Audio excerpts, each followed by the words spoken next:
Coming off a torrid trip to Dublin in which we stayed and played in and around the city centre, indulging in some of the classic courses like Royal Dublin, Portmarnock.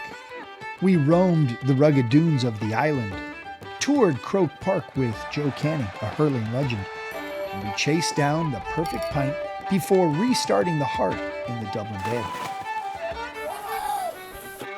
But on this journey to Northern Ireland, it's all about the best of Belfast, which, from Dublin, is a 2.5-hour drive north. We're playing Portstewart and Ardglass. We learn about the history of Royal Belfast, and we get epic weather at Royal County Down. Off the course, we're learning about the evolution of the city itself. We experience Titanic Belfast. We stop in to see St. Patrick's grave, and we eat what we catch in the Irish Sea. Home base for a few days was Hastings Grand Central, a 300-room hotel literally in the center of a city that's on the mend and on the rise. We are in the Grand Central Hotel in Belfast. Because it was new, we started everything from scratch, so it's been really good to be here from day one, really. On the top floor of Hastings, you'll find the Observatory, Northern Ireland's tallest cocktail lounge. On a really clear day, you can see the Moor Mountains, which is where the Royal County Down golf course is located. We'll get to the Moor Mountains and what many consider the greatest golf course in the world in a bit, but first, we get some context and perspectives on Belfast, the capital and biggest city in Northern Ireland. Our guides represent 2 generations born and raised in Northern Ireland who spend some of their time educating people like me and you on the past, present, and future of the city. Having been a tour guide, thought it would be nice to present all aspects of life in Northern Ireland, and Belfast in particular. Tia Parker is another local, born the year after the Good Friday Agreement, which was signed in April 1998. I think there's so much opportunity here as well for it to be such a successful city. And there's so much beauty here and history here, and even all the buildings and everything. Like, you just have to look up and it's all history everywhere you go. After City Hall, we went to the St. George's Market, where we got eyes on a Belfast bat. Different arts and crafts, independent traders. Local artisans. And if you're lucky, you may hear a song or two. Oh, really? Yes.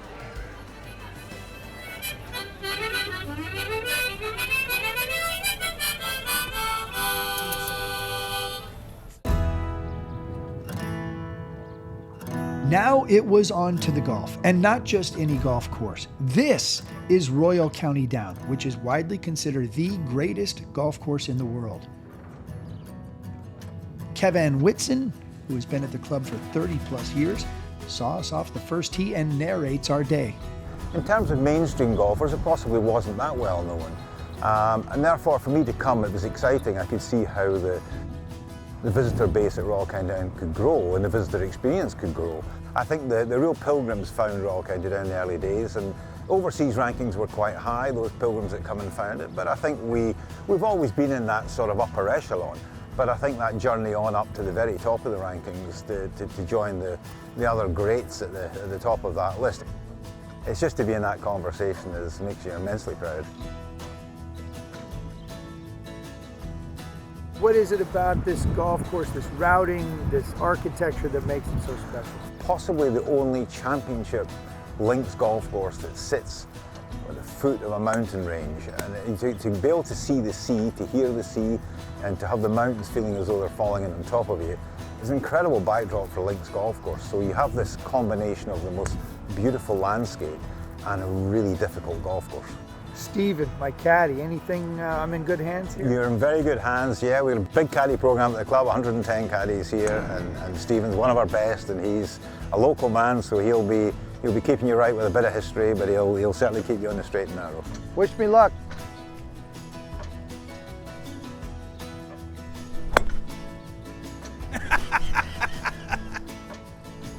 What channel is this for? Comedy Central? Yeah, exactly. All right, just checking. That cut is...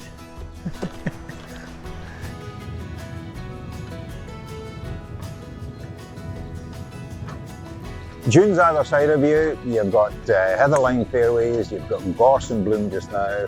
That'll change during the season and we'll get purple heathers and the dark greens, so it's amazing. So you're constantly being drawn by the colours you see around you. You've got bunkers which are largely holes in the ground, which are marram grass growing, heather. They are tended and they're well looked after by our green staff, but they're allowed to look like the day they were formed as just a natural bunker in the ground. Very difficult to get out of. If you get into trouble on this golf course here, try and get yourself straight back out, because it's like all great golf courses. If you try and bite off more than you can chew, it's just going to punish you more and more. Moving through the front nine, you get to 9 again, your low point, and as you move up over the top of the crest of the hill at 9, then the whole town and the Dundrum Bay just unfolds in front of you, and it's quite breathtaking. And virtually everybody stops. They just stop at the top of the hill, and just for a second or two, just to take it in, it's just nice to see. It seemed fitting to celebrate the walk and that iconic reveal, the weather, my caddy, and a decent score on the front 9. This is as good as it gets. You know, you celebrate the good light on the 9th fairway at Royal County Down? Whiskey. For Royal County Down. Ooh-wee.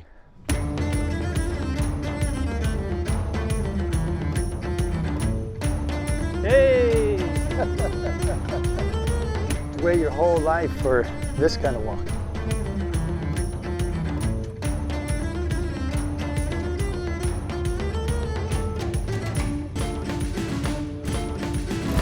Kevin, I appreciate your hospitality and this opportunity to play what would, many say is the best in the world. My pleasure, man.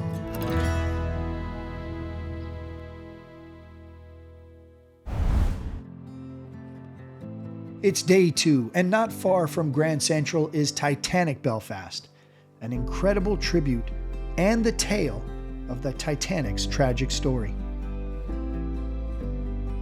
The emotional experience can get up to 4,000 people a day in summer months and recently surpassed 7 million visitors in the first 10 years of being open to the public. As a driving force of Belfast's renaissance, as of February of 2023, another £4.5 million investment was made into what was already the best tourist attraction in the world, according to the World Travel Awards. I was back and walking through the experience with Claire Bacon, the marketing and communications manager. Titanic Belfast really started as a signature tourism project for Northern Ireland. It opened in 2012 to mark the centenary of Titanic, and we've just completed a massive refresh of the Titanic experience, which is really exciting, so we're looking forward to welcoming everybody back again. One of the things that we've done as part of our refresh is sort of introduce that sort of human element a lot more, pull out those human stories that people really connect with emotionally. We have a wall of names that details all of those who were lost and saved, and that then juxtaposed with our collection of Titanic artifacts. You're looking at it through the lens of the life jacket. So this section is the first of the new galleries, really, called Never Again, and it details the chain reaction of events that caused Titanic to sink. The binocular keys, this is a story that gets me. Basically, the keys to the binocular box were in the pocket of one of the crew members who was swapped out at Southampton. So he left the ship with the binocular keys in his pocket. So the lookout, whenever he was up in the crow's nest, was just using his eyes. He couldn't open the binocular boxes. Probably my favourite part of the Titanic experience is the Ship of Dreams gallery. It's a really immersive part of the experience. As you go in, you see a 7.6 metre long model of Titanic, and that has over 300 LED lights that illuminate around you. And it sort of takes you through the journey from the very start to the very end. It's a bit of a dreamscape, so it's a wow factor for me.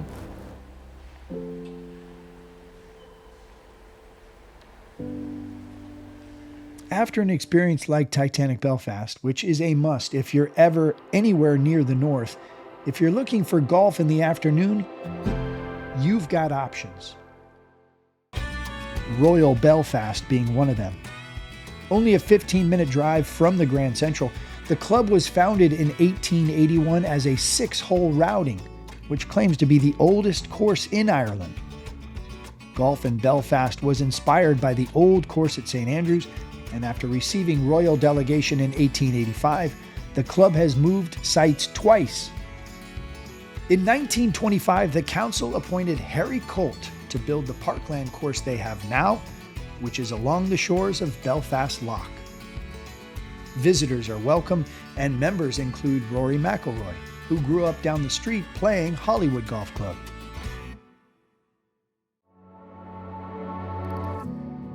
As for where we played that day, we went in search of the school teacher who built the front nine of Portstewart Golf Club. An hour drive from Belfast, I finally had the honor of meeting Des Giffen, a local who grew up roaming the dunes between the original 18-hole course and the water. He's been a member of Portstewart since he was 10. Well, when I started playing here at what I call the original course, which was basically our second nine, was the front nine, out around farmland, out around the back here. Portstewart's neighbor and big brother is Royal Portrush, and after they hosted the Open Championship in 1951, Portstewart's membership assessed the potential of a routing through the more dramatic dunes, but it was deemed, quote, not suitable. Oh, that's cruel. Show this man some respect. Yeah. 30 years later, Giffen would often walk the land that would ultimately become the new front nine, and he and a few other members reconsidered more golf holes. Great par, Des. Hallelujah. Hallelujah. In 1986, Portstewart purchased that land. Giffen and a few other members of the council got the go-ahead to explore more golf.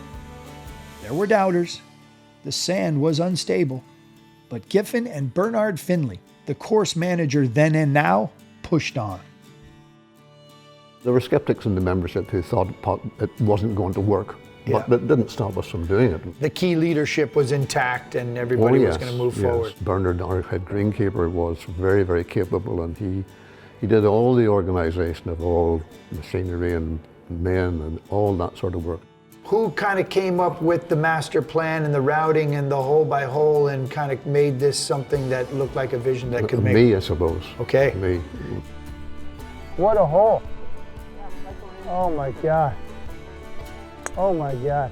I'm not an architect by any means. I mean, I have a feel for a golf course. I've played a lot of golf courses, and I know a good hole when I play it, and I can visualize it. Have you read books on architecture? No. No. Are there courses that you love because of their architecture? Royal Portrush is a perfect example. I mean, it's got magnificent golf holes, lovely layout. An example to anybody interested in links golf. Was this fun for you? It was, well, fun, yes. You wanted to leave something that was... Yeah, it was enjoyable. It's a big thing with golf.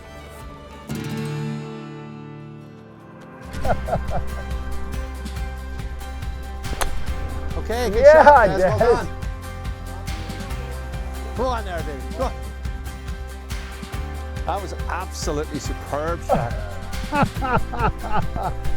The new front nine at Portstewart opened in 1990. Early feedback was? Early feedback was obviously was good, actually. So there were people who were, my God, what have we made here? Really? Yes. Because it was so different and Yes. so dramatic. Yes, I think so. Needless to say, Giffen's work was a huge success. Some often refer to it as the best 9 holes in Northern Ireland. It's certainly one of the most unique and adventurous, and it was damn good value. It cost us roughly in the region of £200,000 To do it all. to do it all. Mm-hmm. And now, I think we've more than covered our costs. I think you covered the cost. Yeah, I think we have. To this day, on occasion, someone will track Des down on the course and pay him a compliment for his vision and architecture, which he did for free-ish. So they gave me honorary life membership. Okay. So that was a very nice payment, if you like to think of it as such. Ricky Elliott said you did it for a couple pints of beer. More or less. There we go. That's the perfect ending to a perfect day. And with that, another round on us. And if you ever get a chance to play Portstewart, raise a glass to Des Giffen. Day 3, and we're headed southeast about an hour, en route to the Ardglass Golf Club. Along the way, we find out there were roughly 25 filming locations for Game of Thrones in and around Northern Ireland, which includes the Inch Abbey, site of Robb Stark's camp, River Run, in Season 1. William Mulhall, one of the owners of the original Dire Wolves, his father and 2 brothers were part of the crew, served as extras on occasion, and have become friends. So this was just full on. Just camps everywhere, camps all the way down to them trees everywhere, yeah. Fires and animals and extras all dressed up, swords, helmets, everything. How many years would that have extended that you were a part of all of that? Well, you know, we were there from season 1 with the dogs and stuff, and then, you know, season 5 we had built the boats that were used in the show. Season 6 we were in the Battle of Bastards. It became our second home in a way. You can't go to Ardglass without stopping to see the gravesite of St. Patrick, the 5th century primary patron saint of Ireland, who is celebrated all over the world on March 17th, what is believed to be the date of his death. If you think about the amount of Irish across the world, you know, 70 million people who claim Irish ancestry, yeah. Well, St. Patrick's known, he's, you know, to become a saint you have to make miracles. One of his miracles was that he chased all the snakes out of Ireland, but they reckon it's a metaphor for him actually chasing all the pagans out of Ireland, you know, and making everyone Christian. I think he kind of ruled with a Bible in one hand almost and a sword in the other. He was the original King of the North. Yes, yeah, I suppose he started here, so yeah.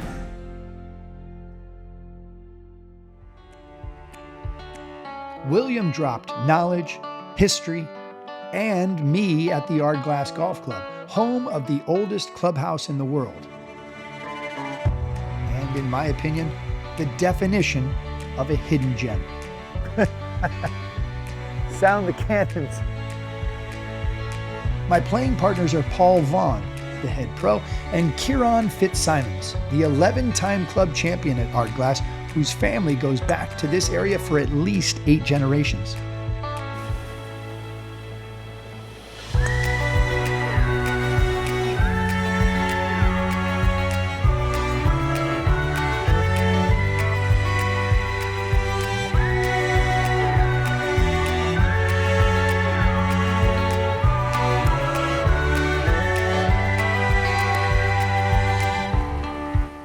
So what do you love about Ardglass? Everything. I love living here. I love the people. I just think it's just a great place. It's a great place to live. The golf course is magical. All the things that I need in life are right here for me. Why is the golf course magical? It's just the experience, really. The golf course itself, I've played far better golf courses, but this is just a lovely walk. It's so scenic. I mean, you're always in awe. It's always ever changing. It's amazing the change and the transformation and the profile of Ardglass and how it's moved forward since probably like 10 years now, and gradually moving forward from 500-600 visitors a year now to close on 5,000. So in 10 years, and while you knew you could grow it and you knew you could add a few more people into it, but it's just gone way beyond what I thought we could have done.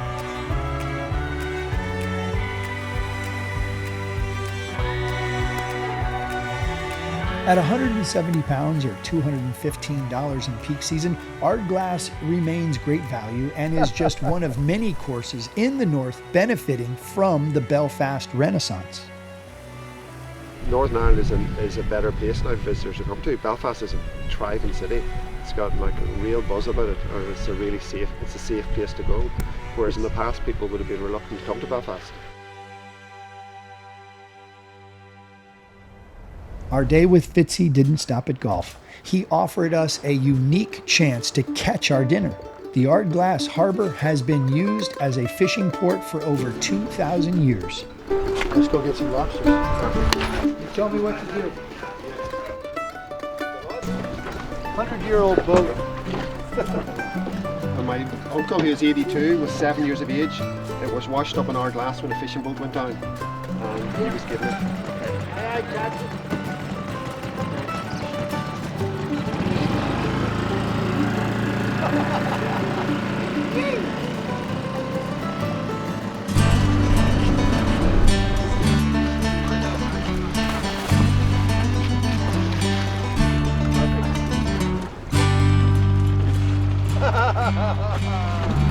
Whee!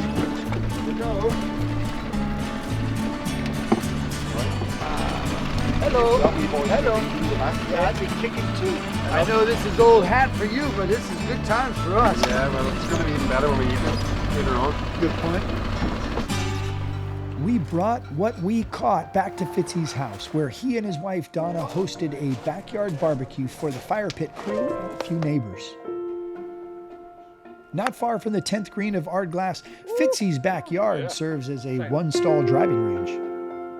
That's actually the best catch I've ever had since I've been fishing Ardglass. Best catch ever. Talk about the luck of the Irish. I think it could be the luck of the Americans as well. What's the magic in the land of Ardglass? I think it's just peace in your heart and good friends and all the good things that you aspire to in life. I think that we just kind of naturally, we have a lot of that here. The fact that visitors now come from all around the world to play the golf course, they get a huge buzz out of that. People are very closely knit and it's a very special community and it's just lovely to be part of. Well, it's always nice to know that you enjoy it, and that's the big thing, enjoying it. You read a good book, what do you want to do is you read the last line of the book is you want to just phone your friend and say, I've got a great book for you. It's our own hero story, really, you know. Yeah. We've come out of the ashes like a phoenix and, you know, we're doing better than ever. Somewhere that I love and I've spent my whole life here. I just can't wait to share it. We're 1 minute away from food now, guys. Okay. 1 minute. After a fresh feast, Fitzy's neighbors took to the living room stage. Immersed in sing-song is how most nights end in Northern Ireland. That can be in pubs or living rooms.